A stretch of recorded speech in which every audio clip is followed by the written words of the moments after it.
Saya beri judul untuk ini Ruah Syafuot, ya Roh Syafuot dari Sinai ke Yerusalem.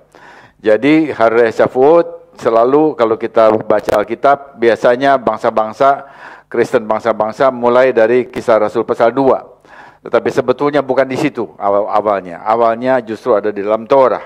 Ya, jadi kita mesti lihat itu dari Torah supaya pikiran kita menjadi lengkap.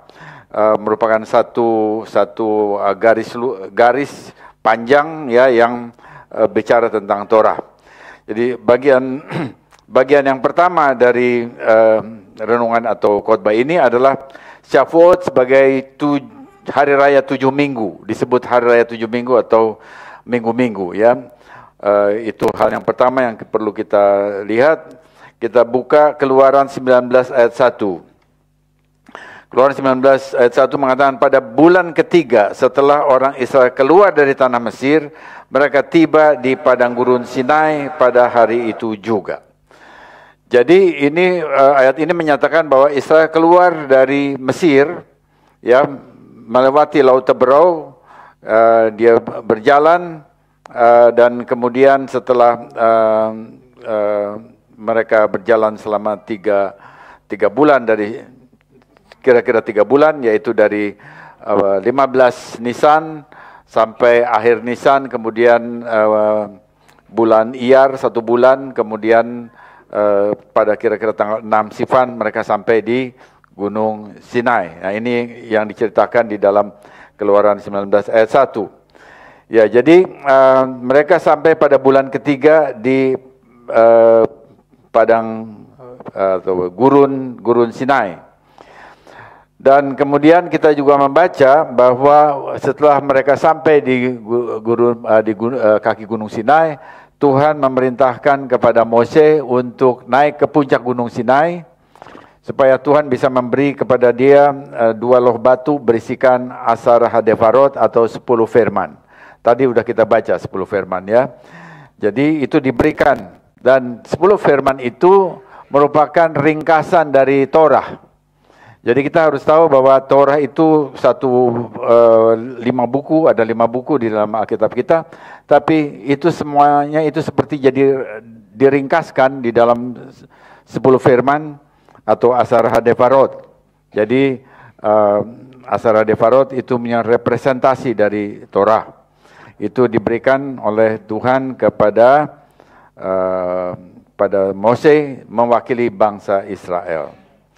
Nah, sekarang kita lihat bahwa hari raya Syafuot itu ada di dalam siklus hari raya yang Tuhan berikan kepada orang Israel yang ada di Imamat pasal 23. Barangkali bisa kasih lihat gambarnya ya. Imamat pasal 23. Di sana ada hari raya, ada sistem hari raya yang bicara mulai dari Pesak. Kemudian roti tidak beragi, lalu hari raya berkah sulung, itu tepatnya berkah sulung. Jadi 3 hari raya itu, kemudian setelah itu ada satu periode menghitung Omer, dan kemudian barulah hari raya Syafuot atau Pentakosta yang kita rayakan hari ini ya. Jadi antara hari raya Pesak, masa raya Pesak dengan Syafuot itu dipisahkan oleh satu periode yang disebut dengan Sfirat HaOmer atau periode menghitung Omer. Kemarin itu udah yang ke-49 hari ini atau tadi siang barangkali ya. Tadi siang itu 49 dan sesudah jam 6 tadi ini sudah ke hari yang ke-50 ya. Jadi kita bisa melihat bahwa antara Pesak dengan Syafuot itu dipisahkan oleh satu periode penghitungan Omer yang sebetulnya itu adalah dari hari ke hari merupakan ucapan syukur karena berkat Tuhan berikan kepada Israel ya, mulai dari panen jelai atau barley, kemudian pada akhir 50 harinya itu sudah ada panen gandum ya, sudah ada gandum. Jadi kita lihat berkat Tuhan itu sambung menyambung. Mulai dari jelai yang sebetulnya bisa dibuat roti tapi roti kasar, disebut roti orang miskin. Kemudian setelah itu dapat lagi gandum yang kalau dibuat roti itu rotinya halus, roti yang enak begitu ya, sehingga itu menunjukkan kualitas kehidupan yang meningkat. Jadi kita bisa melihat bahwa Tuhan itu ingin umatnya itu meningkat ya, dari saat ke saat. Secara jasmani tetapi juga secara rohani. Dua-duanya, rohani juga, jasmani juga. Nah, jadi kita bisa lihat itu ada di dalam sistem ini dan betapa indahnya apa yang Tuhan berikan. Sayang ada banyak gereja yang tidak terima ini dan mengatakan, oh ini kan untuk Yahudi, kita kan bukan Yahudi. Saya bilang, kita dicangkokkan kepada zaitun sejati Israel. Itu ajaran Rasul Paulus. Rasul Paulus selalu dikutip-kutip terus begitu ya, untuk membangun teologi Kristen. Dan seakan-akan Pauluslah yang membuat agama Kristen, padahal tidak. Ya, sebetulnya Paulus tetap ada dalam Judaism. Tetapi kemudian pada bagian-bagian yang diajarkan yang memang nggak cocok dengan pikirannya bangsa-bangsa itu, lalu itu tidak dipakai. Nah, jadi kita bisa lihat bahwa kita bangsa-bangsa, kita diokulasikan, ditempelkan kepada zaitun sejati Israel. Dia pokoknya zaitun sejati Israel, kita cuma carang-carangnya. Kita bukan pokoknya ya, lalu Israel jadi cabang. No. Dia punya cabang pohon zaitun sejati Israel, lalu kita ditempelkan sebagai carang. Jadi kita harus cukup rendah hati untuk menerima bahwa posisi saudara dan saya sebagai bangsa-bangsa adalah apa? Carang, ya, carang, bukan pokoknya. Nah, karena itu kita mesti tahu itu dan kita menghargai pilihan Tuhan akan Israel sebagai zaitun sejati. Tapi kita bersyukur karena pilihan Tuhan pada kita sebagai zaitun liar yang ditempelkan ke zaitun sejati. Nah, jadi kalau begitu maka ini sebetulnya sesuatu hal yang perlu kita pahami dan waktu kita rayakan maka kita mendapatkan berkat-berkatnya. Nah, Hari Raya Shavuot itu mempunyai beberapa nama. Ini barangkali perlu ya supaya kita paham. Kalau ada orang mengatakan di medsos mengatakan begini dan begitu, kita paham. Bukannya lalu kemudian kita share sesuatu, posting sesuatu lalu di komen. Oh, kamu nggak ngerti seakan-akan begitu ya. Nah, karena itu kita mesti belajar. Hari Raya Shavuot itu mempunyai paling sedikit di lingkungan orang Yahudi itu ada 5 namanya. Ada 5 nama. Sementara di lingkungan bangsa-bangsa ada 1, jadi 6 totalnya ya. Yang pertama, Shavuot itu ada hari raya itu disebut Shavuot. Coba saudara sebut Shavuot. Ya, oke. Kata Shavuot artinya minggu-minggu karena itu adalah jamak dari Shavua. Shavua itu 1 pekan, 1 pekan ya. Jadi 7 hari itu 1 pekan. Shavuot jamak jadi minggu-minggu. Kalau dihitung ternyata ada 7 minggu, seperti yang Tuhan perintahkan.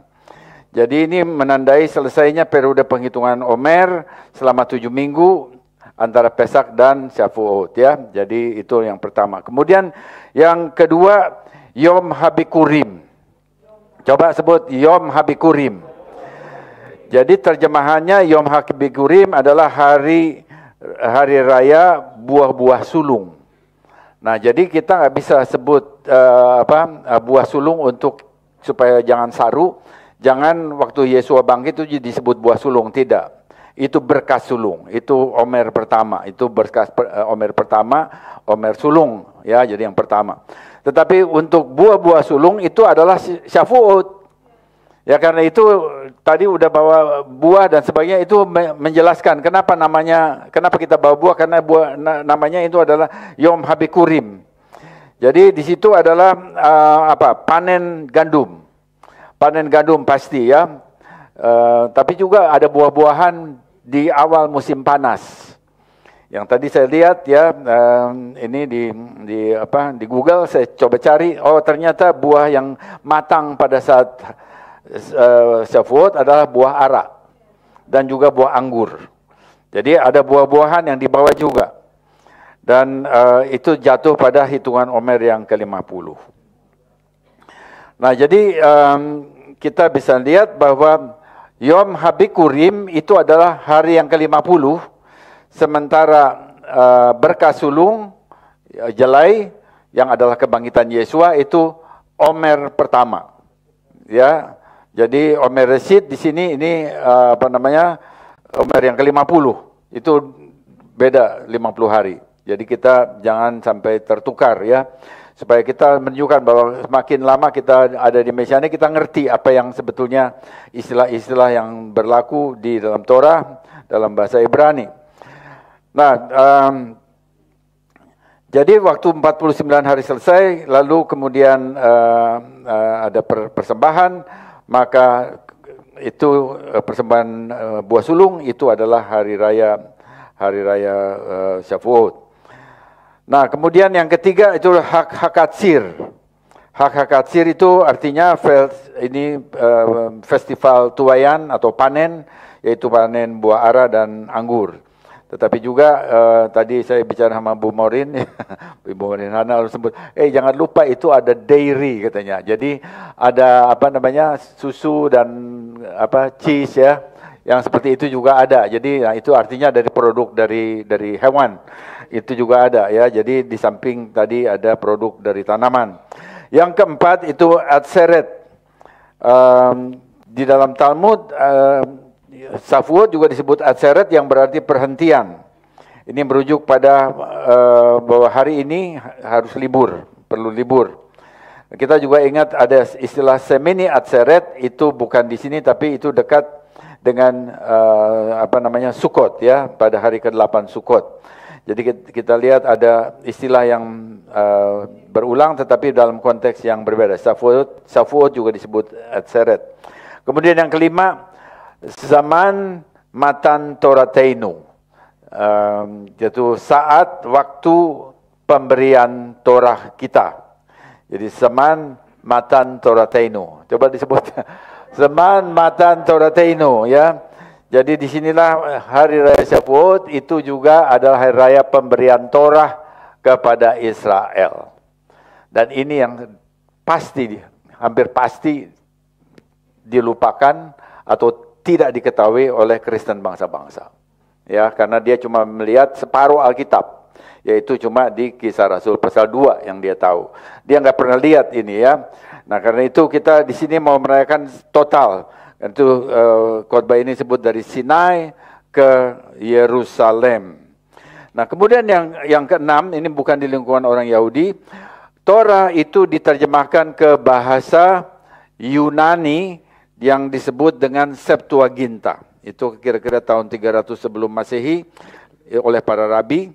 Dan para rabi waktu dia terjemahkan ke bahasa Yunani karena diminta oleh Raja Ptolemeus, orang Raja Yunani, maka dia pakai bahasa Yunani. Di sana kemarin saya lihat Septuaginta pakai perkataan pentakonta. Pentakonta. Kemudian boleh sebut pentakonta. Lalu kemudian ke bahasa Inggris jadi Pentecost. Lalu ke bahasa Indonesia jadi Pentakosta. Ya, Pentakosta, lalu ini hari raya Pentakosta, lalu kemudian juga ada aliran gereja Pentakosta di seluruh dunia. Nah, diambil dari sini. Jadi saya ingin juga bicara bahwa semua orang yang ada dalam gereja aliran Pentakosta di seluruh dunia bahwa harus tahu bahwa istilah itu datang dari Torah. Ya, istilah itu datang dari Torah. Baru perkataan Pentakonta yang pertama itu 300 tahun sebelum Masehi itu ada di Imamat 23 ayat 16. Torah ya. Jadi harap semuanya paham bahwa perjanjian baru tidak bisa berdiri sendiri, dia memerlukan Torah. Nah, kemudian kita lihat ya bahwa tadi bahwa di dalam Keluaran 19 ayat 1 Israel sampai di dataran Sinai pada bulan Sivan. Kemudian Tuhan menetapkan dari tanggal mulai Omer itu hitungan Omer pertama itu 16 Nisan. Itu kemudian dihitung 7 minggu ditambah 1 hari, lalu jatuhlah hari raya Shavuot. Nah, kalau bulannya pas, ya bulannya itu bulan Nisan, bulan Nisan itu 30 hari, dan kemudian bulan Iyar 29 hari, maka jatuhnya 6 sifan. Tetapi kalau bulan Nisan itu 30 hari, lalu kemudian bulan Iyarnya juga 30 hari, maka tanggalnya bukan 6 sifan, jadi 5, ya, jadi 5 sifan, jadi maju satu. Tetapi kalau misalnya dua-duanya itu 29 hari, baik Nisan maupun Iyar, maka Syafuotnya jatuh pada tanggal 7 Nisan. Jadi karena ini bervariasi tanggalnya, maka disitulah kita lihat hikmatnya Tuhan, Ruach HaKodes. Dia tidak menentukan Syafuot itu tanggal berapa. Dia hanya mengatakan hitung 7 minggu. Ya, 7 minggu dari Omer itu, kemudian disitulah hari setelah 7 minggu, barulah jadi hari raya Syafuot. Sehingga dengan demikian tanpa menyebut tanggal, maka Tuhan bisa tetap menetapkan ada satu hari raya yang disebut Syafuot untuk dirayakan oleh umatnya. Ya, jadi ini satu hal yang luar biasa juga kita lihat. Di hari yang lain kan ditetapkan tanggalnya, seperti Nisan, itu 14 potong domba, 15 bikin jamuan, kemudian 16 berkat sulung, ya itu semuanya ditetapkan ya tanggalnya. Tetapi Syafuot tidak. Nah itu karena ada variasi kalender Ibrani yang bisa panjang, bisa pendek. Ya itu hal yang pertama ya, jadi kita bisa lihat bahwa Tuhan memerintahkan hari raya ini, dan kita sebagai umat yang juga ditempelkan kepada Zaitun Sejati Israel, juga kita merayakan hal ini. Yang kedua bagian yang kedua adalah Syafuot pertama di Sinai. Kita baca di dalam Keluaran 19 ayat 16 mengatakan begini. Dan terjadilah pada hari ketiga, pada waktu terbit fajar, ada guru dan kilat dan awan padat di atas gunung, dan bunyi sangkakala yang sangat keras, sehingga gemetarlah seluruh bangsa yang ada di perkemahan. Pada hari itu Gunung Sinai ditutup dengan awan padat, sehingga sinar matahari nggak bisa masuk, dan semuanya jadi gelap. Nah sebagai gantinya, lalu di seluruh gunung itu menurut Torah itu ada asap, dan tanya asap ini mestinya datang dari api. Jadi ada api, ada nyala api, yang itu pasti adalah api yang berasal dari hadirat Tuhan. Lalu ada suara guru, ada suara sangkakala yang menggelegar sehingga umat Israel gemetar. Ini satu pemandangan yang dramatis. Dan di pandangan orang Yahudi, yang seperti ini seperti adalah suasana pernikahan Ibrani. Jadi pada saat itu, pada hari itu Tuhan meminta Mose naik ke puncak gunung, dan kemudian dalam keadaan yang dramatis itu Tuhan kasih kepada Mose itu 2 loh batu yang berisi Asara Hadefarot, 10 firman. Dan 2 loh batu itu ditulisi oleh jari Tuhan sendiri. Istilah jari Tuhan ini sebenarnya merujuk pada Ruach HaKodes ya. Kalau kita lihat juga di Injil juga ada, itu merujuk, ditafsir sebagai rujukan untuk Ruach HaKodes, Roh Kudus. Jadi batu itu jadi, barang jadi diberikan kepada Mose dengan 10 firman. Jadi kita bisa melihat itu semua itu berasal dari Tuhan yang kasih kepada Mose sebagai wakil orang Israel.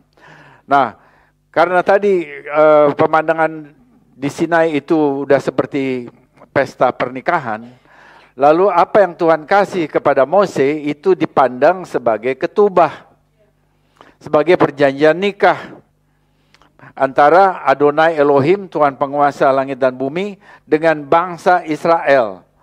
Tuhan Adonai Elohim itu dia sebagai mempelai pria, ya dalam kiasan mempelai pria, Israel sebagai kiasannya mempelai wanita.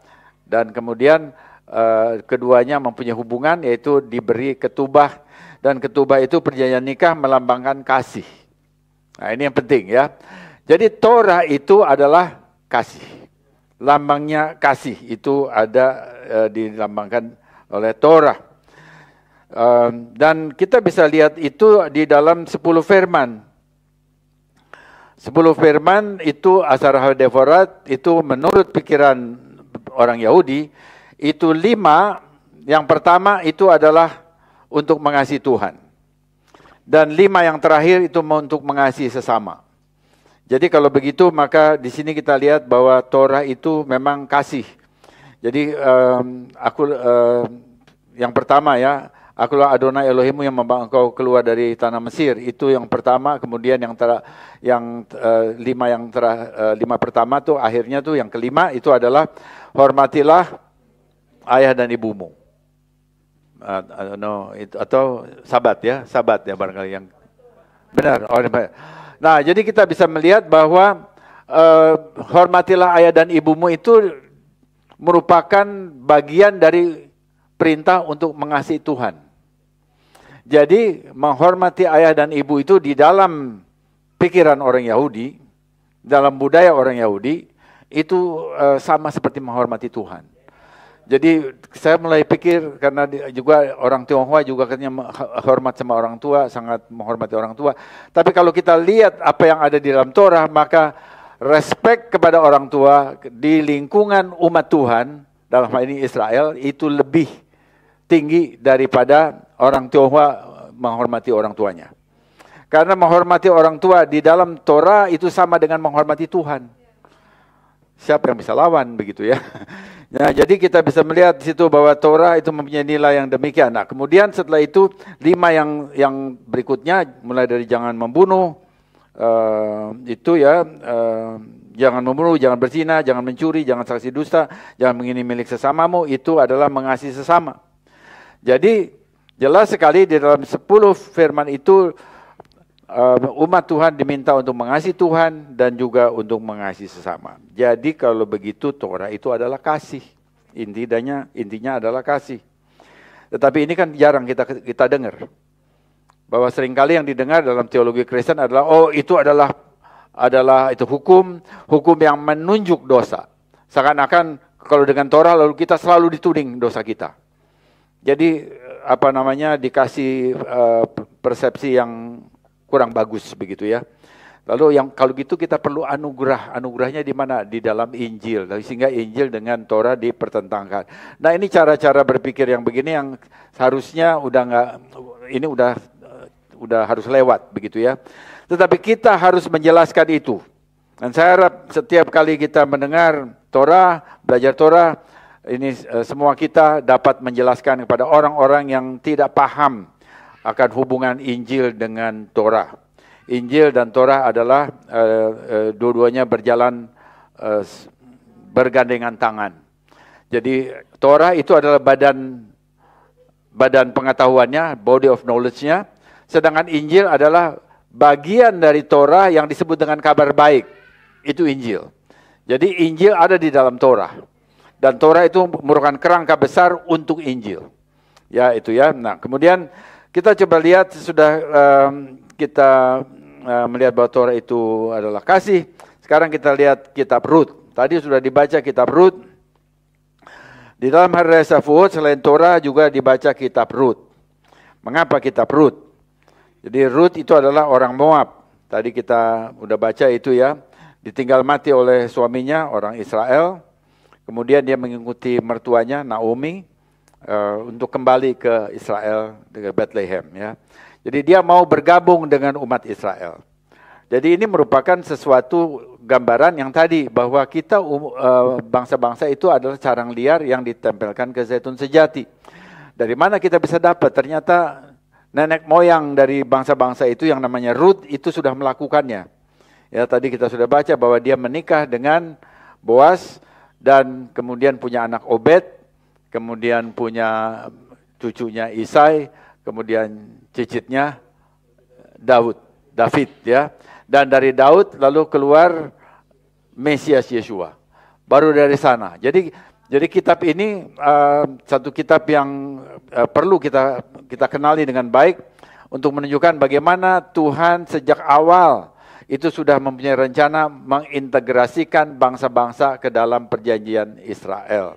Perjanjian Abraham, Ishak dan Yakov ya. Dan kitab ini, kitab Rut itu jelas juga kalau tadi kita baca bahwa intinya itu love, kasih. Sama seperti Syafu'ud juga itu kasih ya, karena ada ketubah tadi, maka ini juga kasih, jadi searah. Sehingga ini perlu dibaca setiap tahun waktu ada hari raya Syafu'ud. Dan kita lihat di sini juga di dalam kitab ini bahwa Ruth itu ya, atau Ruth itu suaminya Mahlon ya, ya orang Yahudi yang sudah meninggal itu ya, maka dia perlu ditebus gitu ya, dan juga tanah dari mendiang suaminya atau disebut Elimelech tadi ya, orang tuanya Mahlon. Lalu itu perlu ada seorang penebus. Ini disebut dengan hukum Yibum. Dalam itu ya, di lingkungan orang Yahudi disebut hukum Yibum, bahwa untuk melestarikan satu warisan nama tertentu, kalau dia sudah meninggal, maka itu adalah kerabatnya yang paling dekat itu bisa membelinya, dan waktu dia membelinya kemudian istrinya juga menjadi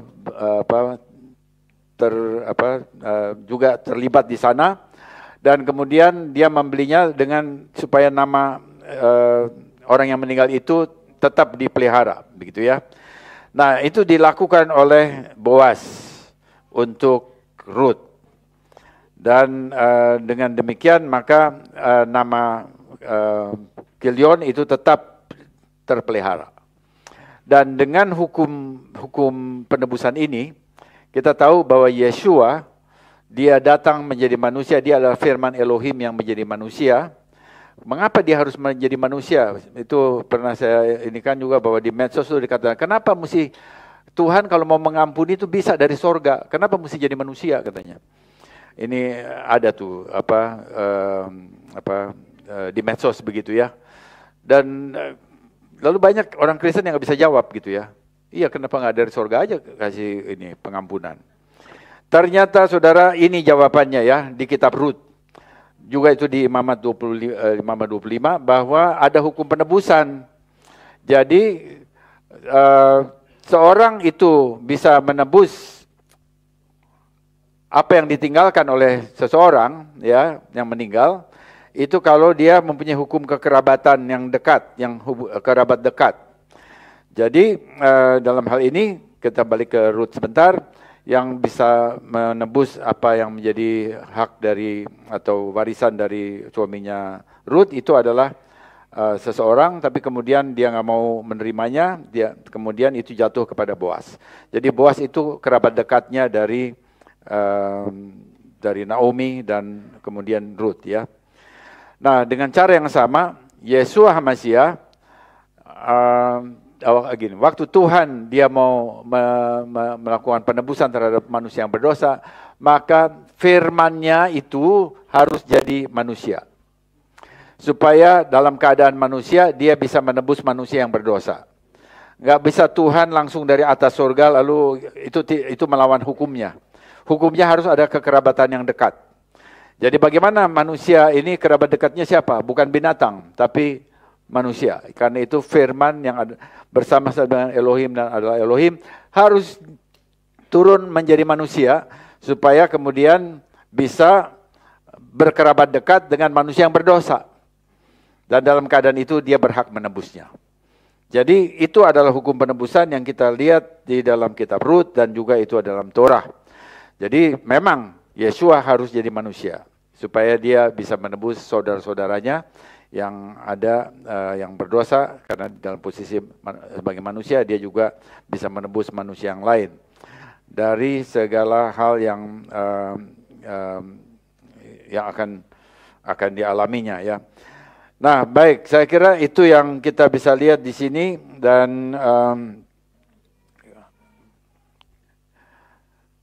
nah, kita kembali ke Sinai ya, Kemudian kita lihat bahwa Mose waktu diperintahkan oleh Tuhan itu ke puncak Sinai dari tanggal 6 Sivan, maka dia tinggal di sana 40 hari yang pertama. Dia turun tanggal 17 Tammuz. Waktu dia turun, dia lihat Israel sudah menari-nari di sekeliling patung anak lembu emas. Dan dia tidak bisa tahan lagi ya, dan juga ada beberapa penjelasan, ada yang mengatakan bahwa itu dua loh batu itu tiba-tiba jadi berat begitu ya, sehingga karena itu dia lempar begitu ya, karena itu seperti dihianati. Perjanjian nikah itu ada kasih antara Adonai dengan Israel, tetapi waktu mau diberikan kepada Israel, mau ditunjukkan kepada Israel, Israelnya udah nyimpang sama yang lain. Jadi kalau begitu ini jadi udah nggak berlaku. Nah karena itu ada yang para rahim, kita baca komentarinya, jadi berat dan karena itu dia lepas dan jatuh gitu, hancur. Jadi enggak ini. Tapi ada lagi yang mengatakan memang Mose melemparkan supaya kalau misalnya itu tetap, maka Tuhan bisa bunuh seluruh Israel. Tapi begitu itu dibuang dan pecah, maka sudah tidak lagi terjadi ada hubungan antara Tuhan sama Israel, sehingga Israel tidak harus dihukum mati begitu ya. Nah itu ada pemikiran yang seperti itu. Nah jadi kapan itu terjadi? Itu terjadi bukan pada tanggal 6 Sivan. Ini yang harus kita saya ingin sampaikan. Itu terjadi pada tanggal 17 Tammuz. Jadi 40 hari dari 6 Sivan. Tetapi memang tetap ada berkaitan dengan apa yang Tuhan berikan kepada Mose ya, yaitu pada hari raya Shavuot.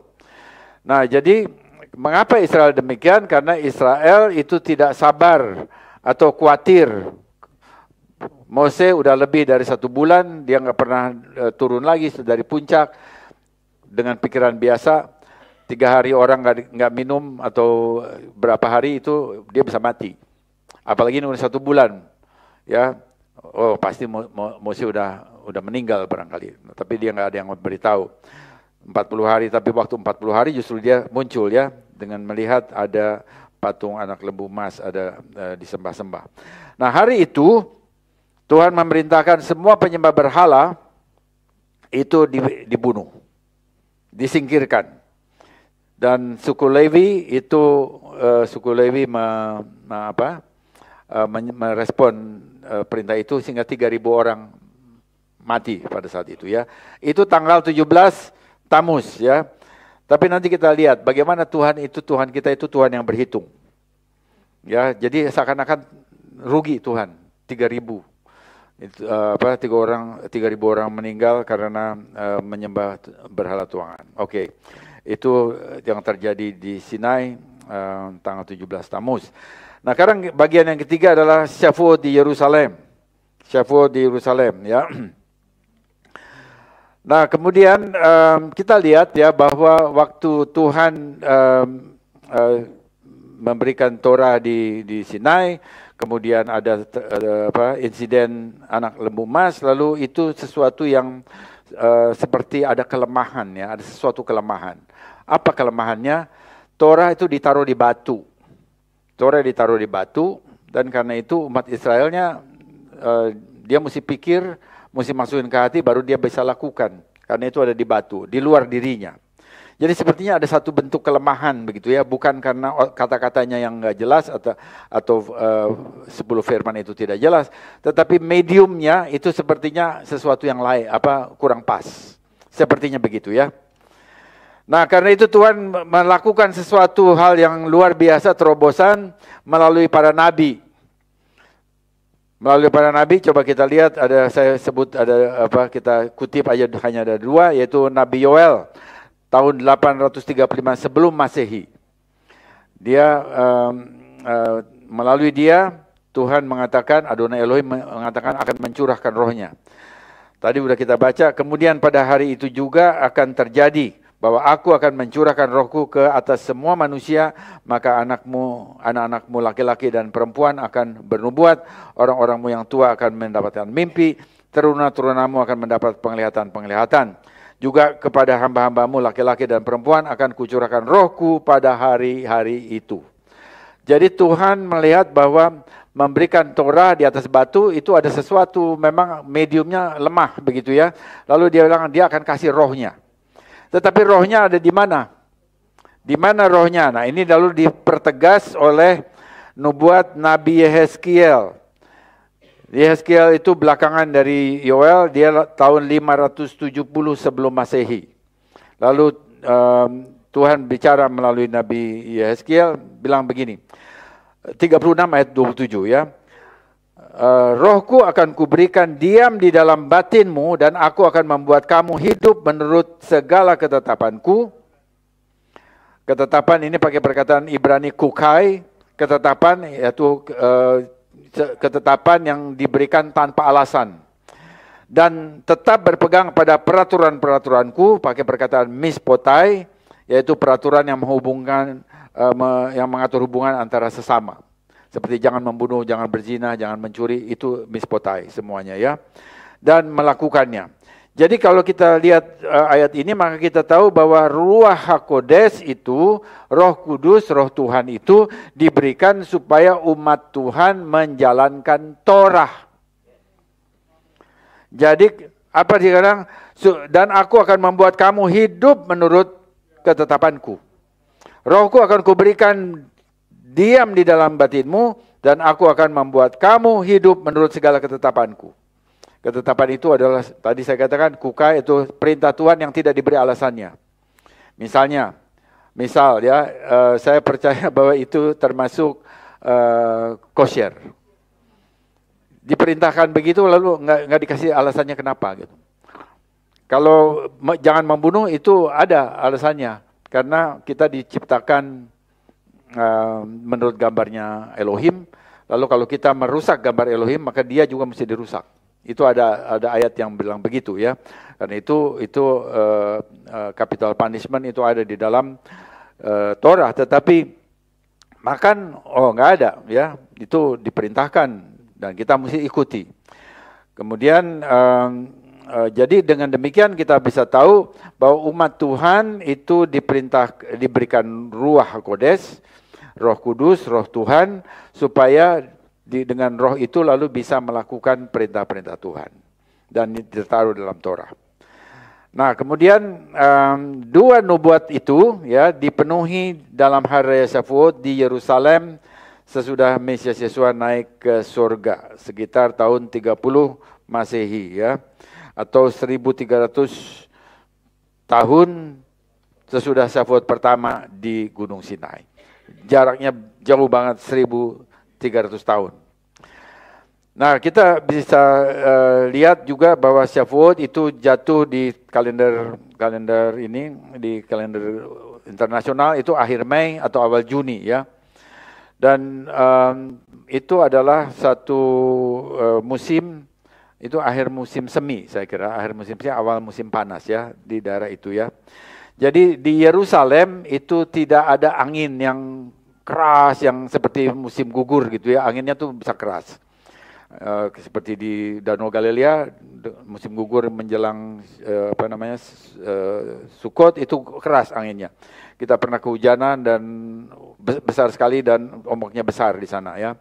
Waktu itu menjelang hari raya Sukot. Tapi di bulan Mei, Juni itu di Yerusalem semuanya tenang. Langitnya biru. Saya pernah di sana tahun 1999, persis hari raya Syafuot itu saya juga ada di sana. Di Yerusalem ya. Jadi kita lihat suasananya itu indah, cerah, langitnya biru, dan itu suasana ininya juga belum terlalu panas. Jadi ada sesuatu keadaan yang tenang dan nyaman di Yerusalem. Tapi kemudian tiba-tiba pada hari Pentakosta ya, suasananya itu berubah. Seperti yang tertulis dalam Kisah Rasul 2 ayat 1 di sana ya, pada hari Syafuot lalu orang-orang percaya berkumpul di satu tempat. Dan di sini orang-orang percaya yang ada di sini, yang ditulis di sini itu adalah murid-murid Yeshua HaMashiach. Jadi semuanya murid-murid Yeshua HaMashiach itu disebut orang percaya. Jumlahnya bisa dilihat di sana, lihat konteksnya itu 120 orang. Jadi ada kelompok 120 orang. Tapi waktu itu ya, pada waktu itu di Yerusalem itu ada lebih banyak orang, ada barangkali jutaan orang. bisa jutaan orang karena dari seluruh dunia itu datang ke Yerusalem untuk merayakan Hari Raya Shavuot. Jadi kalau kita lihat ini, maka Hari Raya Shavuot itu jelas itulah Hari Raya Pentakosta, itu adalah Hari Raya Yahudi, bukan Hari Raya Gereja Kristen. Ini saya mau mesti tegaskan yang begini ya. Karena sebelum ada agama Kristen secara formal, itu di abad pertama, waktu Yesua naik surga dan kemudian setelah itu dia mencurahkan Ruach Kodes, ya maka itu tahun abad pertama, itu murid-murid Yesua itu ada di bawah payung Judaism, bukan di bawah payung Kristen, bukan ya. Jadi di bawah payung Judaism. Jadi kekristenan otentik itu ada di dalam Judaism. Ini supaya semakin jelas bahwa semua orang yang disebut murid-murid Yesua itu semua di bawah Judaism, bukan di bawah payung Kristen. Nah, jadi waktu itu ada banyak orang Yahudi datang ke Yerusalem dan mereka itu adalah orang Yahudi. Jadi agamanya Judaism, mereka ingin merayakan Shavuot. Dan kemudian juga kita baca di sana bahwa ada juga orang-orang yang non-Yahudi, tapi mereka sudah masuk jadi agama Yahudi, disebut proselyt. Tadi udah kita baca ya, tadi Pak Paulus yang baca bagian itu. Nah, waktu mereka itu ada kumpul di sana, Kisah Rasul 2 ayat 2 mengatakan, tiba-tiba turunlah dari langit suatu suara seperti tiupan angin keras yang memenuhi seluruh rumah di mana mereka duduk. Dan ini mengejutkan. Ini bukan masalah iklim. Ini ada sesuatu yang lain yang bukan iklim, karena iklimnya itu iklim tenang, nggak ada angin, ya, nggak ada yang lain, semuanya cerah.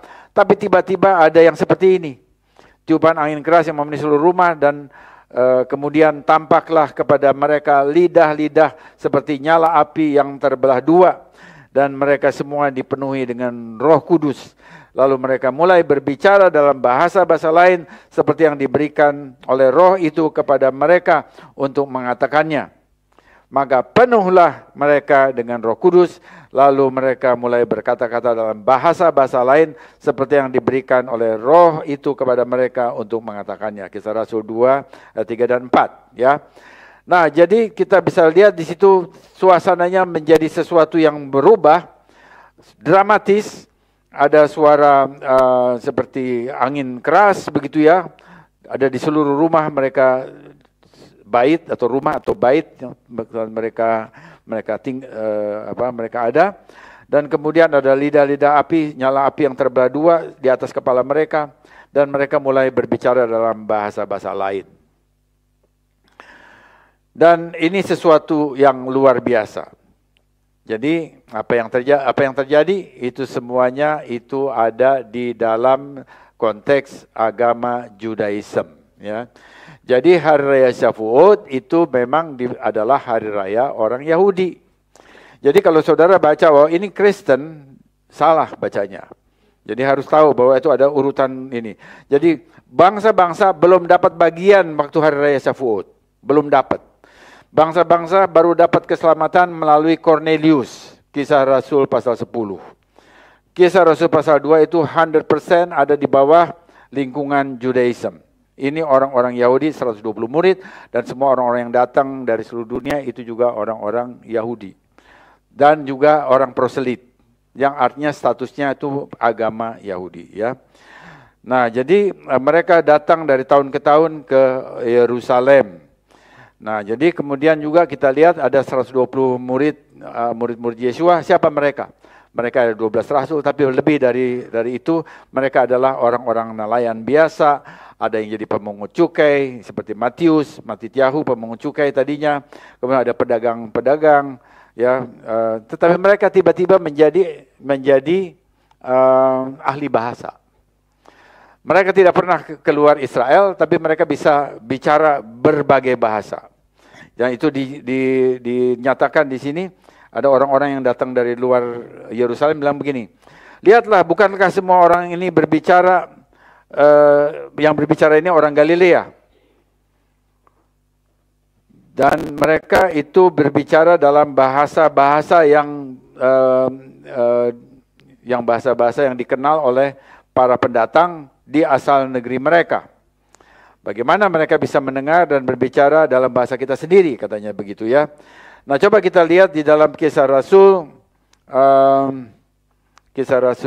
2 ayat 8, bahwa di situ dicatat, ini Kisah Rasul dicatat oleh Lukas.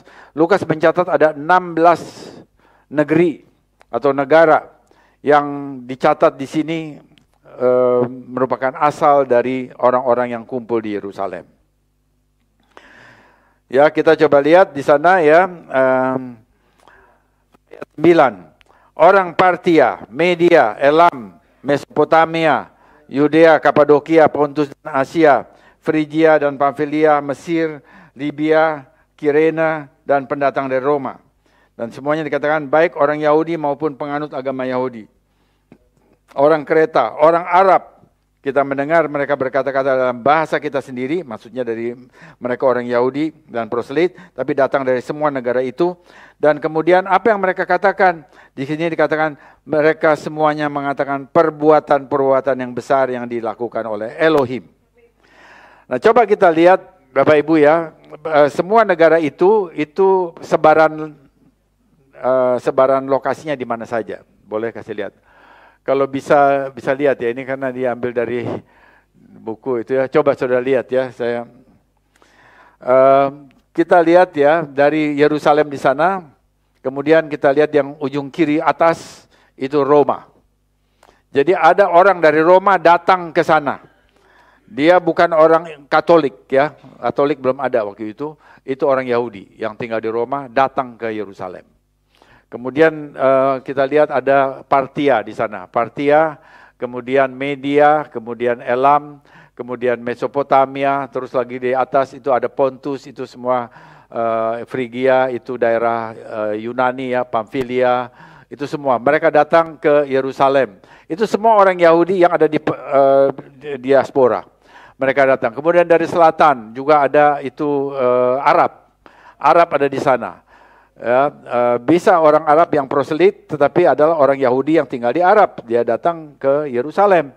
Kemudian itu ada Mesir, dan kemudian Libya di sebelah sana lagi ya, Afrika Utara. Jadi kita lihat ya melalui Hari Raya Syafuot itu mereka dengar umat Tuhan 120 orang itu berbicara dalam bahasa-bahasa yang diilhamkan oleh Ruach Kodes dalam bahasa mereka. Jadi ini disebut bahasa roh, glosolalia, tetapi glosolalia tipe 1 saya katakan.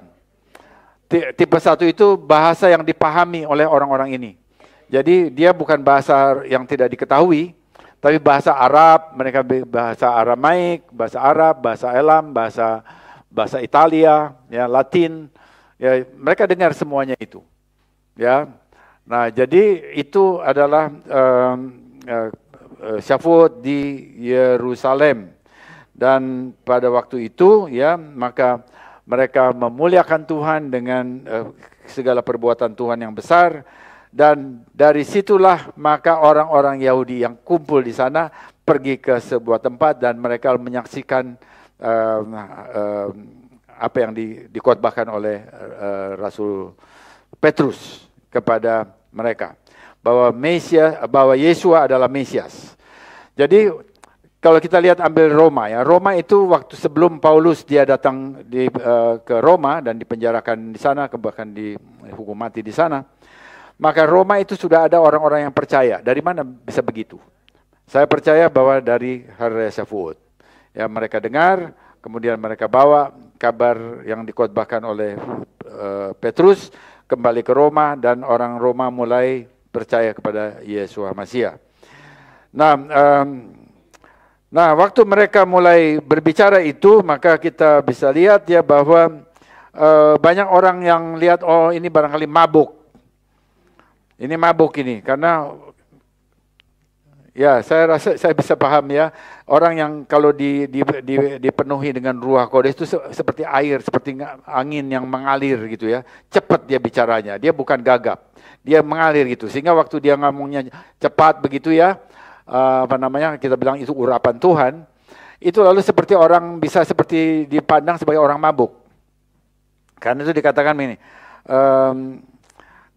waktu ditanya apa ini artinya, lalu ada yang lain yang mengejek mengatakan orang-orang ini mabuk anggur manis. Kisah Rasul 2 ayat 13 ya. Nah, pada saat itulah perlu ada juru bicara untuk menyatakan apa itu yang dilihat. Di sini lalu Petrus bangkit berdiri ya. Ya, kita bersyukur, kita luar biasa. Petrus bangkit berdiri. Dia sudah menyangkali Yesua 3 kali, tapi hari itu dipenuhi oleh Roh Kudus, dia bangkit berdiri dan dengan berani menyampaikan salah satu khotbah yang paling luar biasa di seluruh Alkitab. Kalau kita pelajari itu, dia luar biasa banget ya. Kita lihat bahwa 3 tahun dia ikut Yesua itu enggak percuma.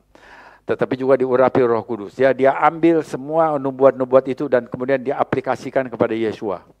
Itu dahsyat itu ya. Itu belum ada yang melakukan itu sebelum Petrus. Ya, memang nabi-nabi itu menubuatkan, tetapi siapa orangnya belum tahu. Nah, Petrus yang menghubungkan nubuat itu kepada Yesua. Ya, dan dia mulai dari Yoel ya, akan terjadi pada hari-hari yang terakhir firman Tuhan, aku akan mencurahkan rohku ke atas semua manusia. Dan kemudian dia mengakhiri khotbahnya itu dengan mengatakan akan terjadi bahwa barang siapa yang berseru Yikra kepada nama Elohim akan diselamatkan. Nah, menyeru nama Adonai Yud-He-Wah-Ve itu apa artinya? Di zaman sekarang lalu itu ditafsir bahwa itu menyebutkan lafal nama tertentu. Itu tidak begitu. Di zaman itu tidak begitu ya. Bagi orang Yahudi tidak begitu artinya. Tidak menyebutkan tafsir lafal tertentu. Tapi menyeru nama Tuhan artinya sikap hati yang bergantung kepada pribadi Adonai pada belas kasihannya. Mengapa? Karena nama dalam budaya Ibrani adalah pribadi, reputasi, karakter, bukan sebutan, nama si Polan atau si apa begitu ya, bukan begitu, tapi pribadi. Jadi kalau menyeru nama Tuhan yang seperti yang dibilang oleh Nabi Yoel, maka ini artinya seorang yang menghargai, mengenal pribadinya Adonai Elohim, dan kemudian juga bergantung kepada belas kasihannya. Dan orang seperti itu akan selamat. Nah, jadi kita bisa melihat bahwa waktu Petrus dia mengatakan begitu, kemudian dia juga mengatakan di ayat 11 ya, hai orang Israel, dengarlah perkataan ini. Ia mengajarkan mereka bahwa Yesua yang disalibkan adalah yang atas tuduhan palsu itu benar-benar adalah Mesias. Jadi dia tidak tinggal dikubur, dia dibangkitkan pada hari ketiga. Maut tidak berkuasa atasnya, seperti yang dinubuatkan oleh David dalam Mazmur 16 ayat 10. Lalu David di sana dia di dalam khotbahnya Petrus mengatakan dia mengucapkan nubuat itu yang bilang begini, karena engkau tidak akan menyerahkan aku ke dunia orang mati dan tidak akan membiarkan orang kudusmu melihat kebinasaan. Jadi ini bicara kepada siapa? Kepada Mesias. Jadi dengan ayat itu dia menyatakan bahwa Yesua itu dibangkitkan oleh Adonai Elohim, oleh Bapa Surgawi. Dan kemudian waktu ia mengatakan begitu, maka orang-orang yang mendengar pada saat itu mereka itu lalu tertusuk hatinya ya, tertemplak kita katakan, dan kemudian mereka mulai bertanya apa yang harus kami lakukan. Lalu Petrus mengatakan di dalam ayat berikutnya, bertobatlah, hendaklah kamu masing-masing memberi dirimu dibaptis dalam nama Yesua HaMasyiah untuk pengampunan dosamu, maka kamu akan menerima karunia Roh Kudus. Sebab bagi kamulah janji itu dan bagi anak-anakmu dan bagi orang yang masih jauh, yaitu sebanyak yang dipanggil oleh Tuhan Elohim kita. Nah, jadi kita melihat bahwa waktu mereka mulai tidak tahu apa yang harus mereka lakukan setelah melihat bahwa sebetulnya Mesias yang mati itu dibangkitkan dan dialah Mesias yang dijanjikan, maka mereka bertanya, lalu Petrus mengatakan bertobat dan dibaptis dalam nama Yesua. Ini semuanya itu bicara kepada orang Yahudi ya, bukan kepada bangsa-bangsa. Jadi dalam setting orang Yahudi. Orang Yahudi biasa baptisan itu berkali-kali. Tetapi dia mengatakan baptis lagi. Kenapa? Karena dibaptis dalam nama Yesua itu adalah menyatakan bahwa itu menjadi murid Mesias. Kalau tadinya dia belum tahu siapa Mesias, tapi hari itu dia tahu dia dibaptis dalam nama Yesua Masiah sebagai murid Mesias. Jadi suatu permulaan yang baru, karena itu diminta baptis. Dan waktu itu maka orang-orang itu memberi dirinya dibaptis dan jumlah orang yang bertobat itu berapa? 3.000 orang. Nah ini yang mau saya tunjukkan bahwa Tuhan kita ternyata Tuhan yang berhitung. Dia bukan hanya melihat kualitas, tapi juga dia melihat kuantitas. Dalam di Sinai seakan-akan dia rugi 3.000. Seakan-akan begitu ya.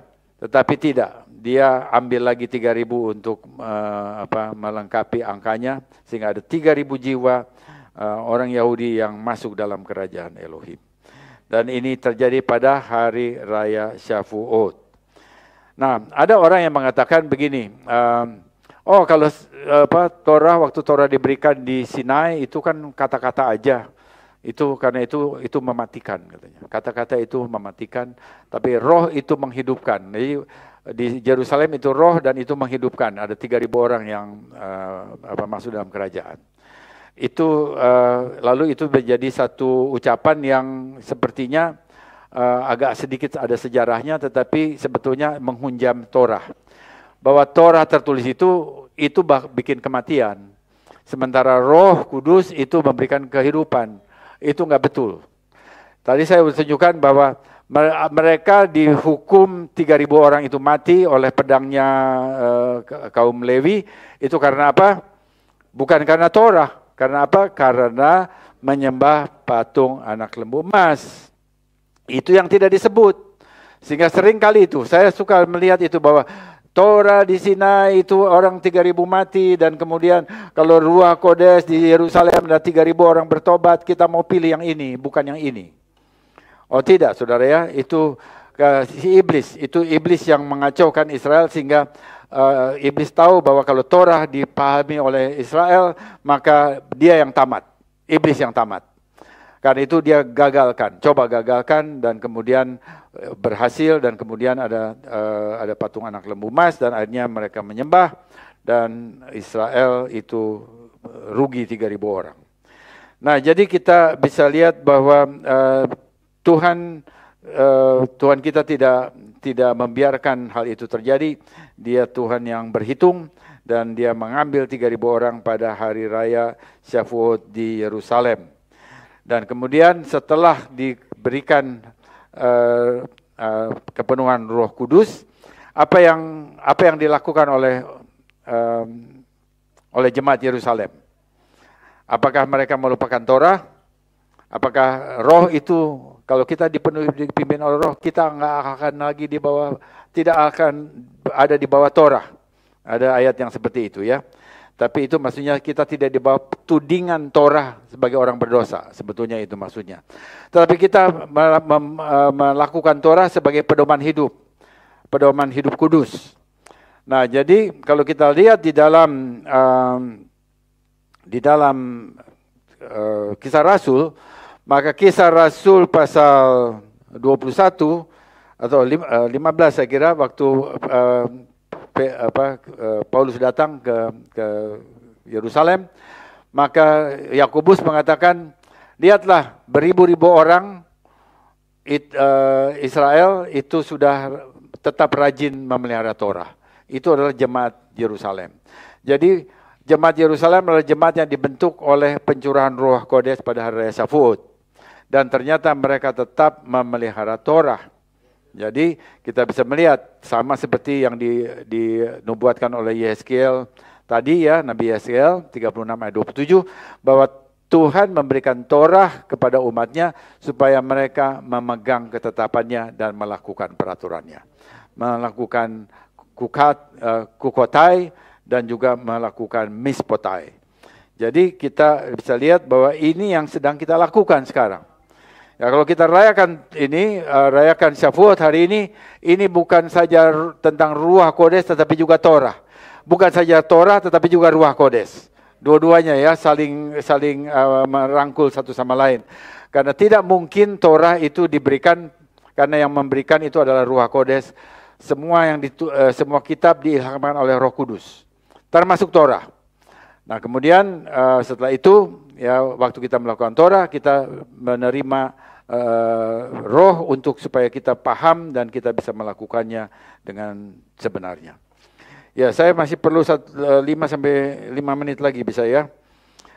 Ya, yang keempat ini gelombang Syafuot melanda dunia. Ya, ini saya mau tunjukkan bagaimana hubungannya Israel dan bangsa-bangsa.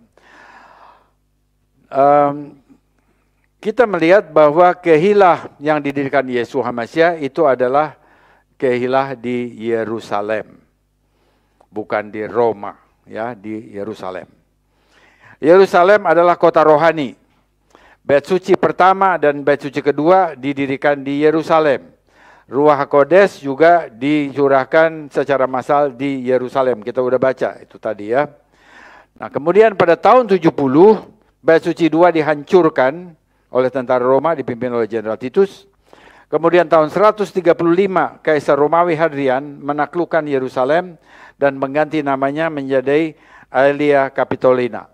Kemudian RS Israel diganti namanya jadi Palestina, ya. Dan karena itu dipakai terus sampai sekarang, dibajak oleh Yasser Arafat untuk seakan-akan itu bangsa Palestina. Itu yang terjadi, kita lihat. Itu semua dari Romawi. Jadi idenya Romawi semuanya.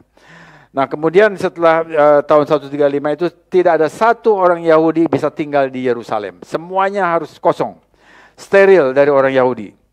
Semuanya. Nah, akibatnya murid-murid Yeshua juga tidak bisa ada di Yerusalem. Jadi kalau begitu mereka juga pergi. Kosong Yerusalem dari orang Yahudi. Nah, keadaan ini mengakibatkan Yerusalem itu sebagai pusat kerohanian umat Tuhan tidak dapat berfungsi lagi. Sebagai gantinya, waktu itu udah banyak orang-orang bangsa-bangsa yang udah mulai percaya dan itu ada di bawah naungan kerajaan Roma. Romawi yang ibu kotanya Roma. Jadi Roma sebagai ibu kota disitulah ditaruh kekuasaan untuk mengatur yang gereja-gereja itu. Karena itu pusat kerajaan Romawi. Jadi Romawi Italia berfungsi menjadi pemimpin gereja-gereja di banyak negara di dunia. Tetapi Tuhan belum selesai dengan Yerusalem. Nah, ini ada sejarah ya yang menunjukkan bahwa ketika Tuhan membangkitkan kembali Israel, maka Tuhan juga membangun orang-orang Kristen bangsa-bangsa. Jadi kebangunan rohani di lingkungan Kristen bangsa-bangsa itu tidak bisa lepas juga dari Israel yang dibangun oleh Tuhan, dibangkitkan oleh Tuhan. Nah, saya mau tunjukkan ini ada beberapa catatan ya untuk lihat bahwa Syafuot yang kita baca di kitab Kisah Rasul pasal 2 itu tidak berhenti di situ. Dia seperti jadi gelombang yang terus-menerus mempengaruhi dunia dan mengubah dunia. Tahun 1897, Theodor Herzl memulai gerakan kembali ke Yerusalem, ya, orang Yahudi supaya kembali ke Yerusalem, yang disebut dengan Zionisme. Itu dari Theodor Herzl, ya. Nah, kemudian di awal tahun 1900, permulaan abad 20, orang-orang Yahudi mulai pulang ke Yerusalem, Israel. Ya, jadi itu 1897 sampai 3 tahun dari tahun 2000. Nah, setelah itu mereka mulai pulang. Nah, itu mereka pulang ya. Nah, kemudian kita lihat ini saya kasih lihat apa yang terjadi di dunia Kristen di pihak yang lain. Tahun 1901 ada seorang hamba Tuhan bernama Charles Parham, dia adalah hamba Tuhan dari gereja Metodis. Dia merindukan gerakan Roh Kudus seperti yang dia baca di Kisah Rasul pasal 2. Lalu dia ajak murid-muridnya untuk berdoa. Dan pada tanggal 1 Januari 1901, dia tumpang tangan kepada muridnya, beberapa muridnya, dan pada tanggal itu untuk pertama kalinya dia lihat muridnya itu mulai berbicara di dalam bahasa roh dan sebagai tanda baptisan Roh Kudus. Ya, itu Charles Parham. Dan kemudian lalu itu mulailah gerakan Pentakosta di sana, ya. Kemudian 1906 ada kebangunan rohani di Azusa Street, Los Angeles, dan dengan tanda baptisan Roh Kudus yang memperkuat gerakan Pentakosta di dunia yang udah mulai merebak pada saat itu. Jadi kita bisa melihat, ya, bahwa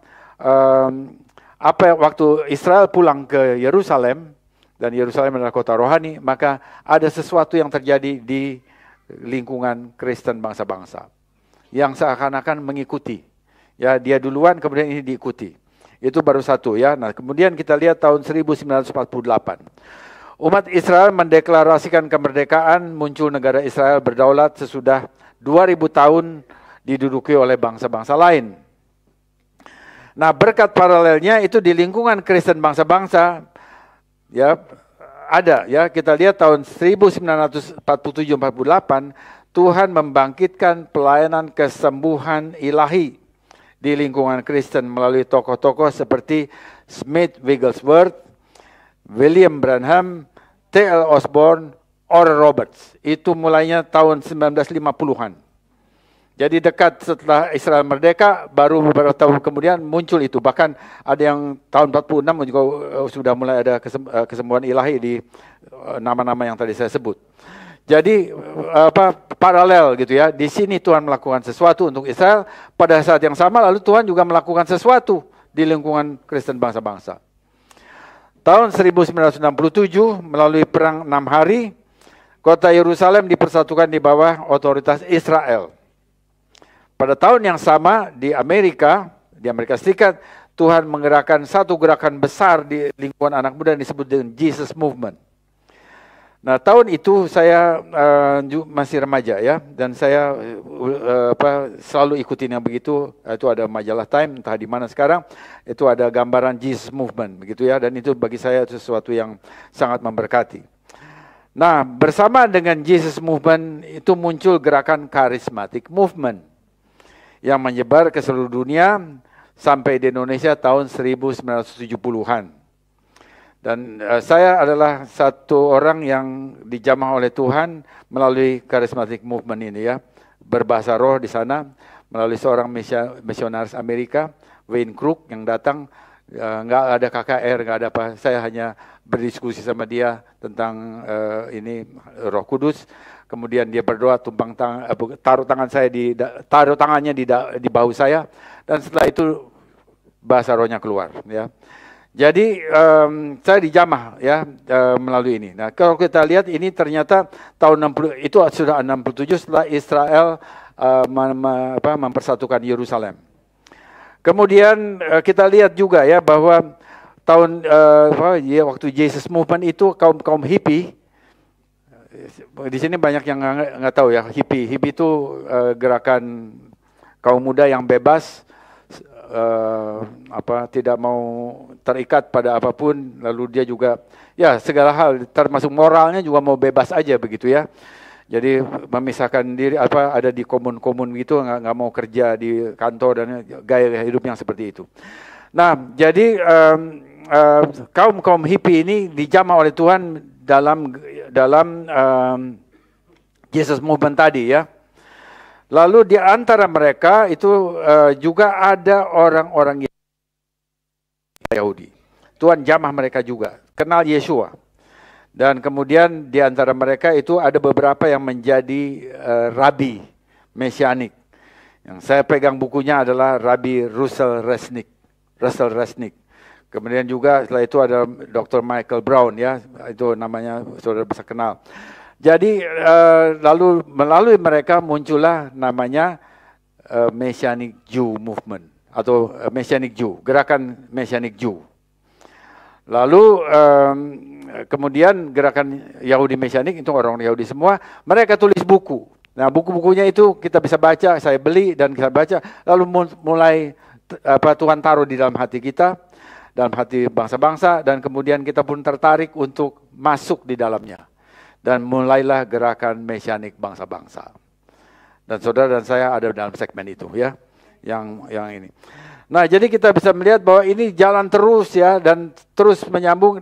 Tetapi hal yang penting kita lihat bahwa ini tidak lepas apa yang terjadi di lingkungan Kristen bangsa-bangsa, tidak lepas dari apa yang terjadi Tuhan kerjakan di lingkungan Israel.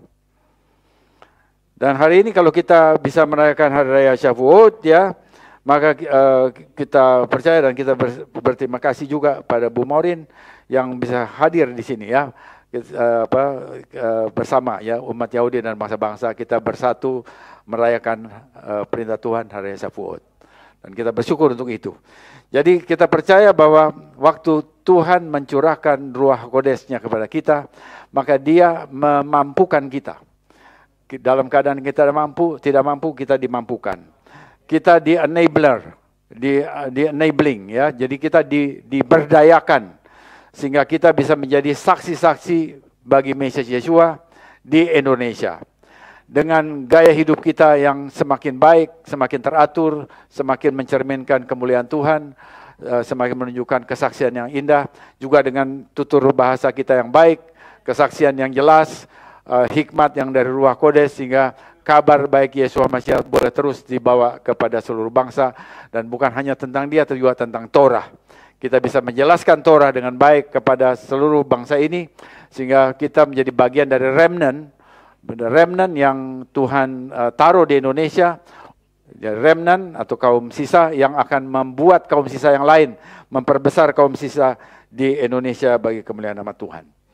Dan kalau begitu kita hari ini kita akan juga berdoa supaya Ruach Kodes dicurahkan di tengah kita terus menerus ya. Jadi ada satu ayat yang dari tulisan Rasul Paulus ya. Ini saya baca dari Efesus 5 ayat 18. Dia bilang begini, janganlah kamu mabuk dengan anggur, karena anggur menimbulkan hawa nafsu, tetapi hendaklah kamu penuh dengan Roh. Dan berkata-katalah seorang kepada yang lain dalam mazmur, kidung puji-pujian, dan nyanyian rohani. Bernyanyi dan bersoraklah bagi Tuhan dengan segenap hati.